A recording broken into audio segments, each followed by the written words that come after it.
हर साल 2 दिसंबर को अंतर्राष्ट्रीय दास प्रथा उन्मूलन दिवस मनाया जाता है। इस दिन का फोकस गुलामी के समकालीन रूपों जैसे व्यक्तियों की तस्करी, यौन शोषण, बाल श्रम के सबसे खराब रूप, जबरन विवाह और सशस्त्र संघर्ष में बच्चों की जबरन भर्ती के उन्मूलन पर है। संयुक्त राष्ट्र महासभा द्वारा 1986 से 2 दिसंबर को प्रतिवर्ष अंतर्राष्ट्रीय दास प्रथा उन्मूलन दिवस मनाने की घोषणा की गई थी। इसका मुख्य उद्देश्य मानव तस्करी रोकना और दूसरे के वेश्यावृत्ति के शोषण को रोकना था। 18वीं सदी में पश्चिम में दास प्रथा उन्मूलन संबंधी वातावरण बनने लगा था। अमेरिकी स्वतंत्रता युद्ध का एक प्रमुख नारा था मनुष्य की स्वतंत्रता।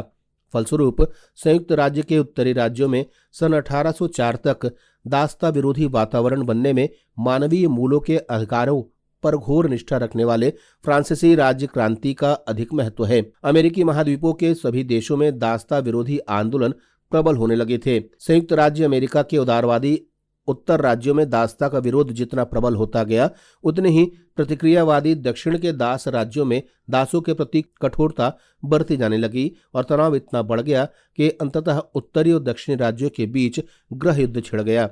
इस युद्ध में अब्राहम लिंकन के नेतृत्व में दास विरोधी एकतावादी उत्तरी राज्यों की विजय हुई। सन 1888 के अधिनियम के अनुसार संयुक्त राज्य में दासता पर खड़े पुर्तगाली ब्राजील साम्राज्य का पतन हुआ था। बता दें कि दक्षिण एशिया में विशेष रूप से भारत, पाकिस्तान और नेपाल में गरीबी से तंग लोग गुलाम बनने पर मजबूर हुए थे।